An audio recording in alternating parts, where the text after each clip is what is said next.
하나님께서 오늘 우리에게 주실 말씀은 요한복음 4장입니다. 신약 148쪽입니다. 요한복음 4장 31절에서 42절 말씀입니다.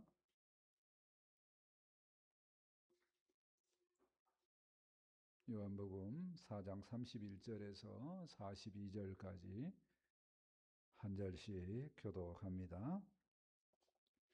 그 사이에 제자들이 청하여 이르되 랍비여 잡수소서.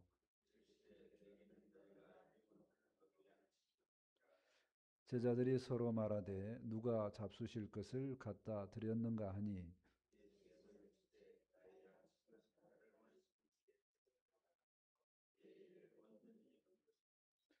너희는 넉 달이 지나야 추수할 때가 이르겠다 하지 아니하느냐. 그러나 나는 너희에게 이르노니 너희 눈을 들어보라 밭을 보라 희어져 추수하게 되었도다.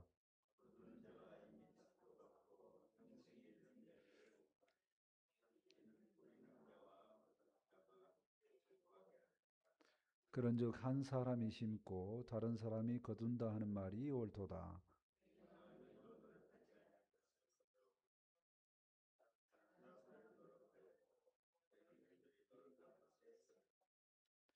여자의 말이 내가 행하는 모든 것을 그가 내게 말하였다 증언하므로 그 동네 중에 많은 사마리아인이 예수를 믿느니라.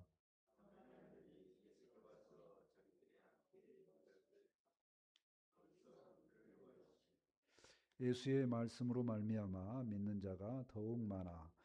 그 여자에게 말하되 이제 우리가 믿은 것은 그네 말로 인함이 아니니 이는 우리가 친히 듣고 그가 참으로 세상의 구주 되신 줄을 알미라 하였더라. 아멘.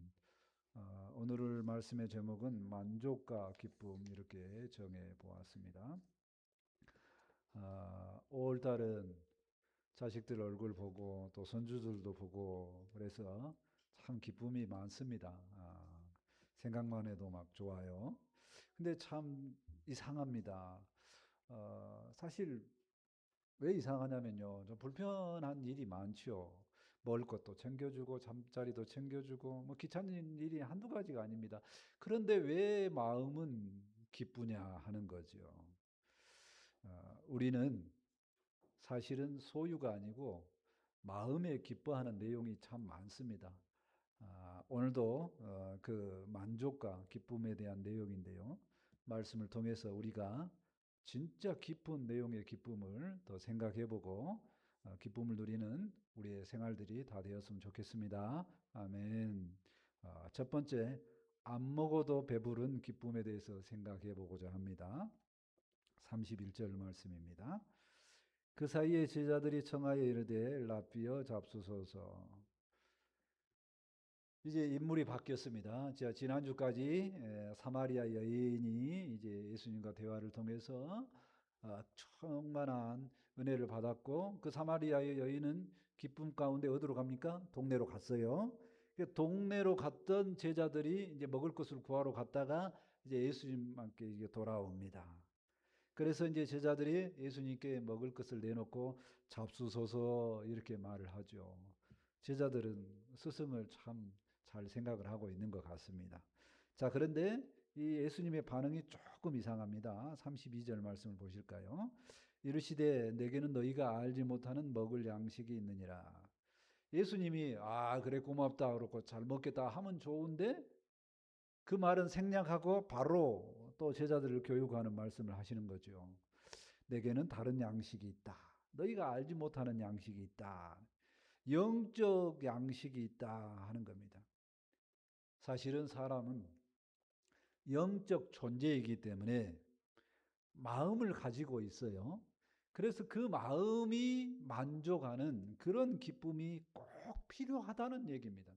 그거 없어도 된다는 얘기 아니고 그게 필요하다는 거죠. 예수님은 그거를 말씀하시는 겁니다. 33절 말씀을 계속 볼까요? 제자들이 서로 말하되 누가 잡수실 것을 갖다 드렸는가 하니. 자, 제자들이 서로 말합니다. 누가 예수님 혹시 먹을 거 줬어? 누가 갖다 줬나? 이렇게 이야기합니다. 제자들은 지금 뭐만 이야기합니까? 진짜로 먹을 거, 육적인 양식만을 이야기를 하죠. 제자들은 예수님이 하시는 말씀, 영적인 세계로 아직 안 들어갑니다. 이런 모습을 볼 때 저는 늘 그렇습니다. 제자들의 부족한 모습을 볼 때마다 은혜다, 그런 생각을 합니다. 왜냐하면 원래 좀 괜찮은 제자들이 왔으면 나는 그와 같은 제자들이 못 될 텐데, 이런 생각을 하는데 복음서에 나오는 제자들은 어찌 그리 제 모습하고 똑같은지요. 하나님께서 늘 하시는 말씀을 못 알아들을 때가 너무 많다는 얘기입니다. 자, 그런 제자들을 보면서 예수님께서 계속 말씀을 합니다. 34절 말씀을 보실까요? 예수께서 이르시되 나의 양식은 나를 보내신 이의 뜻을 행하며 그의 일을 온전히 이룬 이것이니라.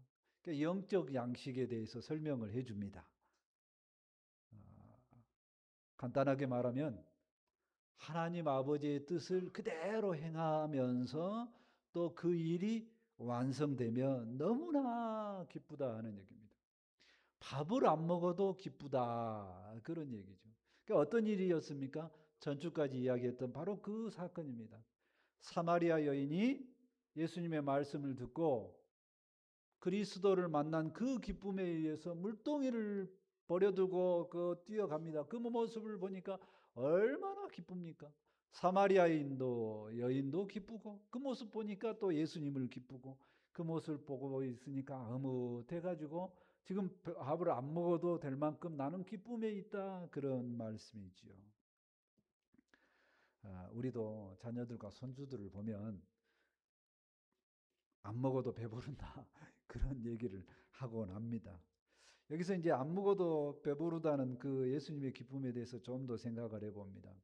예수님은 몸을 가지고 계십니다. 분명히 먹을 것이 필요하죠. 다른 양식이 있어서 안 먹어도 된다는 뜻이 아닙니다. 안 먹어도 될 만큼 큰 기쁨이 있다는 얘기죠. 영적 양식에 대한 깊은 내용을 들었으면 좋겠다 하는 얘기입니다. 눈앞에서 여인이 구원받는 그 모습을 보니 나는 참으로 기쁘다 하는 것이죠. 육적 양식이 필요 없음을 이야기하는 게 아니라 영적 양식이 그만큼 내게 큰 기쁨이 된다, 그런 말씀입니다. 제자들은 여인이 지금 그 기쁨을 갖고 있는 것을 봤는지는 기록이 안 되어 있습니다. 그러니까 제자들이 예수님의 그 기쁨의 마음을 다 모르죠. 사실은 하나님께서도 가장 기뻐하심에 대한 가장 기뻐하심, 그 심히 기뻐하심을 최초로 기록한 성경 구절이 어디입니까? 창세기에 보면 천지 만물을 지어 놓은 그 중에 6일 날 사람을 만들어 놓고 심히 기뻐하셨습니다. 우리 사람이 하나님께서 보실 때 그렇게 기쁜 존재였다는 얘기입니다. 옆에 사람을 생각해 보십시오. 그렇게 하나님이 기뻐한 존재인데 내가 보면 그러하다, 그런 생각이 듭니다. 근데 영적인 존재이기 때문에 뭘로 봐라? 영적인 모습으로 봐라 하는 얘기입니다. 우리도 여기서 영적 기쁨으로 크게 기뻐해야 되는 영적인 존재임을 나를 생각을 해줘야 된다는 겁니다. 옆 사람도 동일합니다. 그래서 육적 만족만 필요한 게 아니라 영적인 만족으로 더 깊은 차원으로 들어가야 된다는 겁니다. 사실 조금 경험을 합니다. 뭐냐면 자녀를 키울 때 계속 베풀고 계속 주고 오늘날까지도 다 안 컸다는 느낌이지만 뭔가 기쁨이 있습니다. 만날 때마다. 왜 그러냐면요, 영적인 존재이기 때문에 조금이라도 성장하면 기쁨이 있다는 얘기입니다. 오늘 말씀은 우리에게 도전을 주는 거죠. 예수님은 사마리아 여인이 영적인 충만한 은혜에 들어가니까 그 모습 보니까 나도 기쁘더라 하는 겁니다. 그러니까 교회 공동체 안에 누군가가 은혜를 받아서 하나님의 은혜를 받았다 보면 그 사람들이 나타나면 나도 호응해주고 그렇겠군요 하는 그런 기쁨으로 들어간다 하는 얘기입니다. 예수님은 우리를 늘 초청합니다. 예수님 그 말씀을 들을 때 우리가 그런 영적인 기쁨이 있다는 겁니다. 요한복음 3장 6장 35절에 초청합니다. 예수께서 이르시되 나는 생명의 떡이니 내게 오는 자는 결코 줄이지 아니할 터이요 나를 믿는 자는 영원히 목마르지 아니하리라. 예수님은 떡이 되시고 예수님은 생수가 되십니다. 그 예수님을 만남으로 그 예수님이 영적인 양식이니 예수님과 함께 늘 완전한 영적 기쁨을 누리는 우리 모두가 되었으면 좋겠습니다. 아멘. 두 번째로 노력하지 않아도 얻는 기쁨에 대해서 생각을 해보고자 합니다. 36절 말씀입니다.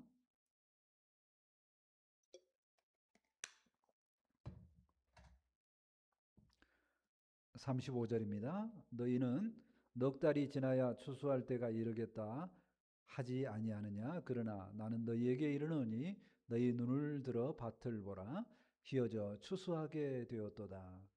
예수님은 갑자기 추수 이야기를 합니다. 앞뒤 문맥이 좀 안 맞는 것 같아요. 이것도 예수님께서 영적 양식과 연결을 하는 거죠.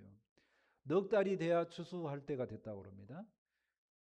우리는 언제 추수합니까? 지금 아직 벼도 안 심었는데 한 5개월이 지나야지 추수할 때죠.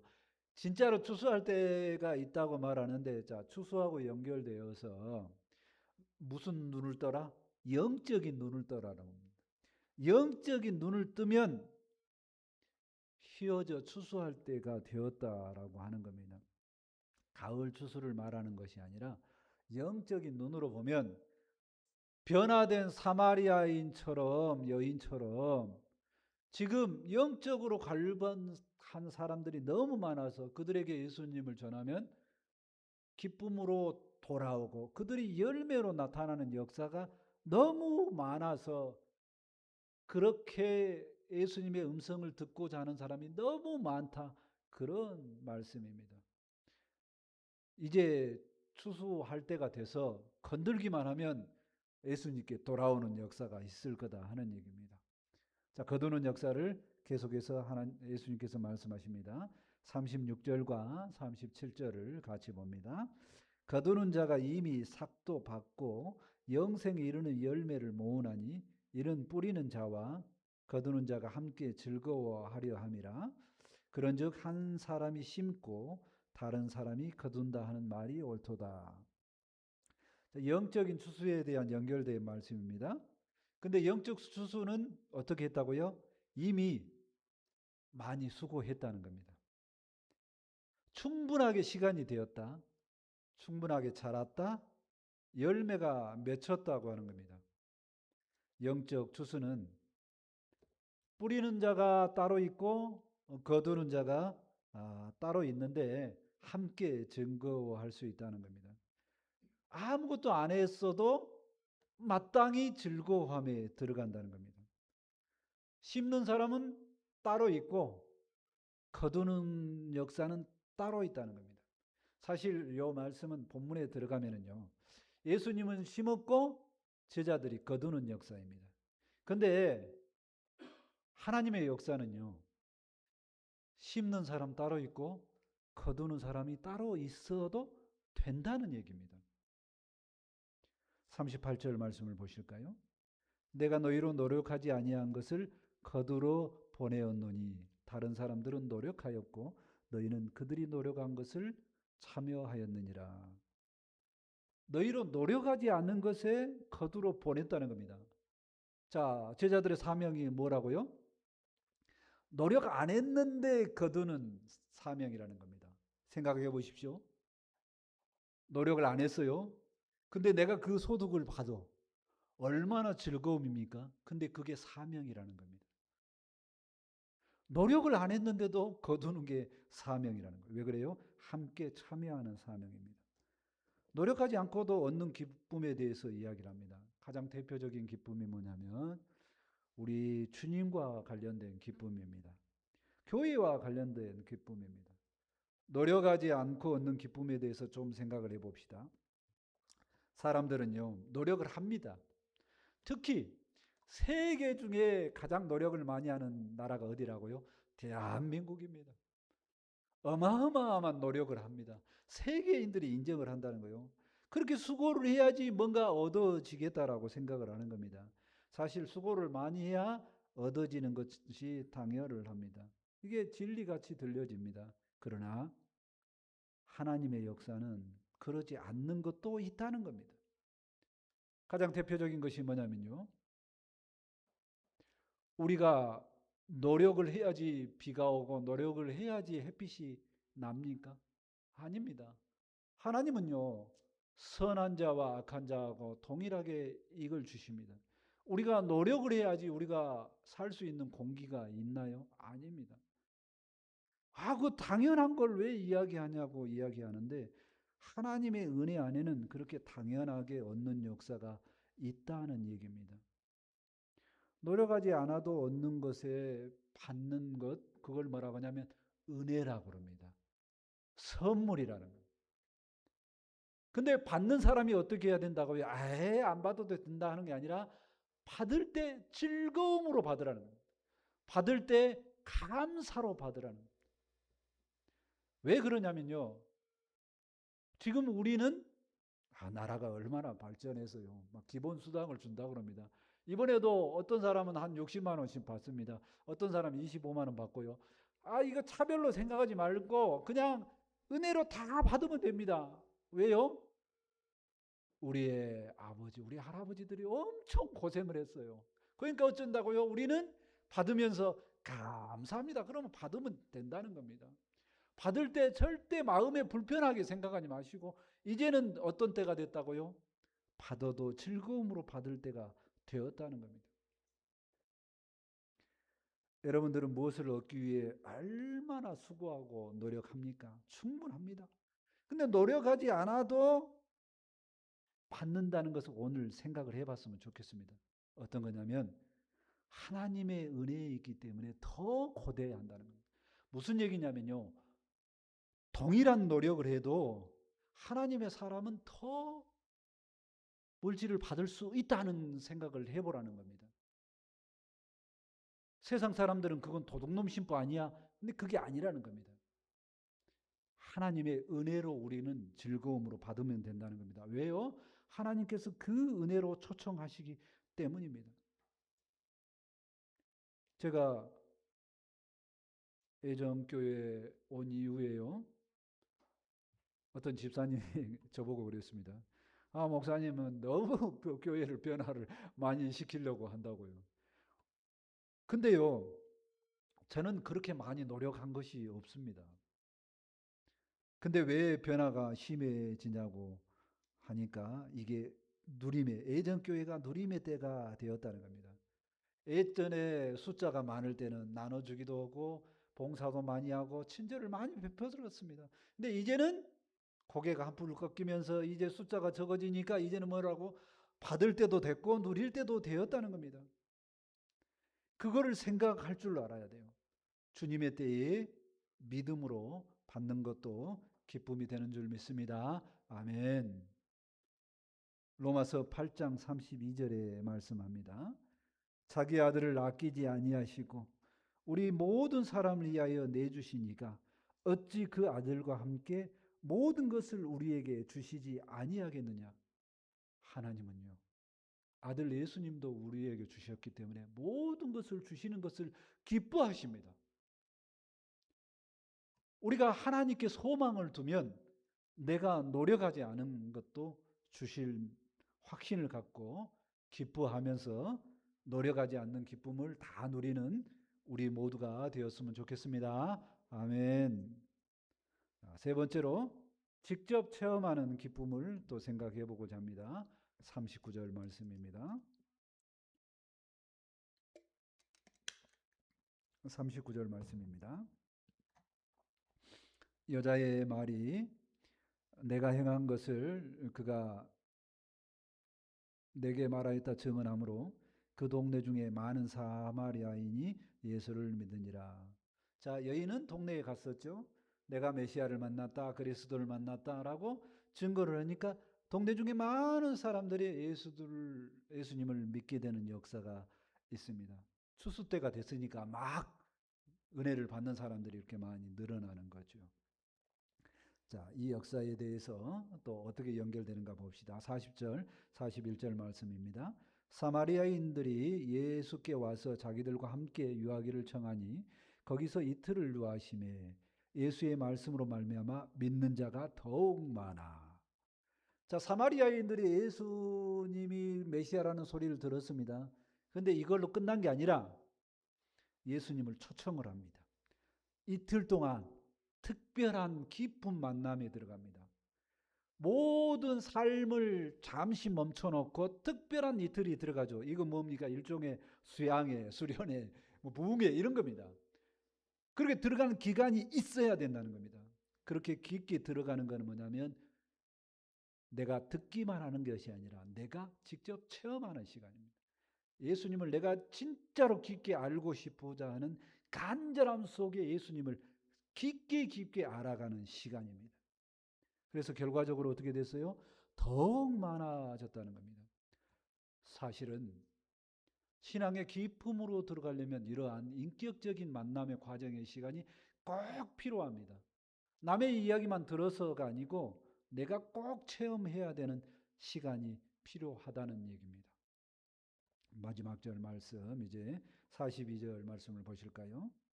자, 42절 다 같이 읽겠습니다. 시작. 그 여자에게 말하되 이제 우리가 믿는 것은 내 말로 인함이 아니니 이는 우리가 친히 듣고 그가 참으로 세상의 구주신 줄 알미라 하였더라. 자, 사마리아인들이 예수님을 인격적으로 깊게 만났습니다. 일종의 변화가 되었습니다. 그래서 여인에게 말합니다.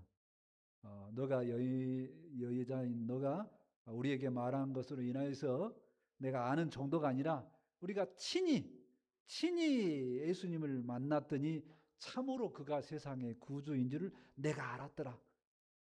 뭐라고 말합니까? 친히 만났다. 내가 만났다라고 이야기를 합니다. 그리고 직접 체험하는 과정이 있었다라고 고백을 하는 겁니다. 자신들이 체험한 구주 예수님에 대해서 직접 얘기하는 그들의 기쁨에 대해서 생각을 해봅니다. 예수님을 믿는 과정은 뭐 거의 다 비슷합니다. 어떤 것으로 비슷하냐고 하면은요. 어느 날 갑자기 예수님의 음성이 들려지지 않습니다. 전부 다 뭐예요? 주변 사람을 통해서 아이 좋아 만나봐봐 이렇게 하는 초청의 음성을 듣고 갑니다. 긴가민가 하다가 다니죠. 교회도 다니기도 하고 부흥회 다니기도 다양한 과정을 거칩니다. 기간은 다른데 어떤 과정이냐면 전부 다 뭐냐면 깊게 들어가는 신앙의 체험이 있습니다. 이 체험이 있을 때를 뭐라고 하냐면 첫사랑이라고 하고 뜨겁다라고 고백을 하게 된다는 겁니다. 자신들이 직접 알게 되는 친히 만나게 되었다. 내가 만나게 되었다. 그런 말을 하게 된다는 겁니다. 여러분들은 어떤가요? 예수님을 처음 만났을 때, 뜨거웠을 때, 그런 때가 다 있었습니다. 다 있었죠. 다 있었을 걸로 믿습니다. 그런 때는 어땠습니까? 막 주변 사람 막 붙잡고 이야기하고 싶고, 가족들에게 모르는 가족들이 있으면 막 전화하고 싶고, 막 그런 일이 있었지 않았을까요? 저도 뭐 있었으니까 당연히 그런 마음이 있었을 거로 생각을 합니다. 어제도 그런 기쁨의 사람을 만났습니다. 제가 참 좋더라고요. 어제는 상가집에 갔습니다. 그러니까 상가집에 갔는데 그 상가집에 이제 언니 부부와 저희가 같은 교회를 다녀서 인연이 한 30년쯤 됩니다. 근데 그때 이제 상가집에 갔거든요. 근데 30년째 그 여동생이 생각했을 때 그 여동생이 믿지 않고 있으니까 우리에게도 늘 그렇게 기도 지원 부탁하고 제가 이제 목회자가 되게 된 다음에 불러다가 말하기도 하고 제가 일정 기간 기도도 하겠습니다 하고 돌봤던 사람인데 전혀 변화가 없었고 철벽이었던 마음이었는데 상가집에 갔는데 변화된 상태로 있었습니다. 그래서 그 사람이 저를 먼저 만나서 목사님하고 저는 이제 좀 기간이 지나면 얼굴을 모르는데 막 반갑게 하는데 저는 어쩔 줄 모르더라고. 그 얼굴이 생각이 안 나는 거야. 기간이 좀 됐거든요. 근데 개인적으로 영적 체험을 했다고 막 간증을 언니를 통해서 들었습니다. 그리고 실제로 만났으니 뭐라고 하냐면 내가 만났다는 거예요. 내가 만났다는 거예요. 내가. 그겁니다. 내가 체험했다는 건 내가 체험. 이 내가 체험했다는 이 말이 너무 기쁨이 되어서 그냥 그 이 얘기를 듣는 사람들, 그 교회하고 처음에 초창기 관계했던 그 교회하고 된 사람들 한 10명 있었는데요. 그쪽은 분위기가 아주 밝았습니다. 상가집 분위기가 아니에요. 그 자매도 마찬가지죠. 아버님이 돌아가신 것은 돌아가신 일이고 또 본인이 영적 체험을 했기 때문에 그것을 전하지 않으면 내가 만난 이 기쁨을 말하지 않으면 또 특별히 또 인연이 있었던 저한테 말하지 않으면 좀 그랬던 것 같습니다. 우리가 그러한 기쁨이 제자들도 한 번씩 있었거든요. 우리도 동일하게 그 뜨거운 시간을 생각을 해봤으면 좋겠습니다. 아멘. 누가복음 24장 32절에 말합니다. 그들이 서로 말하되 그래서 우리에게 말씀하시고 우리에게 성경을 풀어 주실 때에 우리 속에서 마음이 뜨겁지 아니하더냐 하고 부활하신 예수님을 만났으나 잘 몰랐다가 영적인 눈이 떠지고 예수님의 음성이 들릴 때 제자들이 어쩐지 뜨거웠지 않느냐 그렇게 이야기를 합니다. 그리고 그 이후에 제자들은 확실히 변하죠. 왜요? 내가 내 속에서 체험한 뜨거움이 있으면 확실히 다르다는 겁니다. 우리는 예수님을 이렇게 인격적으로 만나는 뜨거운 마음이 있어야 최고의 기쁨이 무엇인지 알게 되어집니다. 우리 모두 이런 뜨거운 인격적 체험에 늘 기쁨으로 살아갔으면 좋겠습니다. 아멘. 말씀을 정리합니다. 예수님은 우리에게 안 먹어도 배부른 영적 기쁨에 대해서 말씀하고 있습니다. 영혼의 구원의 역사가 그러합니다. 또한 영혼의 구원의 역사하고 관련지어져서는 많은 노력이 없어도 누릴 수 있는 기쁨이 있습니다. 주님 때문에 그 기쁨이 있다는 겁니다. 하나님은 그 기쁨을 우리에게 누리기를 원하시고 주기를 원하십니다. 그 증거가 아들을 주신 증거라고 그랬습니다. 주기를 원하신다는 겁니다. 우리가 늘 주기를 원하시는 그 하나님 때문에 기쁨을 누리고 또한 그 하나님을 내가 직접 체험해서 예수님을 직접 체험해서 충만한 은혜를 다 누리는 우리 모두가 되었으면 좋겠습니다. 아멘. 기도합니다. 하나님 감사합니다. 우리를 영적 존재로 만드시고 예수님을 통해서 말할 수 없는 기쁨으로 초청해 주심을 감사합니다. 이 세상에서 누리지 못한 이 기쁨, 하나님 때문에 받으면서도 기쁘고 또 주면서도 기쁘고 예수님 만나서 구원을 확신을 가지니 기쁘어합니다. 일평생 사는 우리의 신앙생활이 늘 만족과 기쁨으로 충만할 수 있도록 함께하여 주옵소서. 이제 많이 노력한 시간이 지났고 이제는 받아도 되는 시간이 오니 이제 우리의 마음속에 받는 기쁨까지도 나갈 수 있도록 함께하여 주옵소서. 많은 사람에게 나누어 주는 기쁨도 또 받는 기쁨도 누리며 서로 피차간에 서로 주고받으며 누리는 우리 모든 신앙이 될 수 있도록 함께하여 주옵소서. 예수님 때문에 기쁨에 충만한 은혜를 주심을 생각할 때 감사합니다. 이 말씀이 우리에게 생명이 되고 은혜가 되기를 원합니다. 함께하여 주옵소서. 감사하며 예수님의 이름으로 기도합니다. 아멘. 이제 다 같이 찬송 191장 하시고 준비하신 예물 하나님께 드립니다.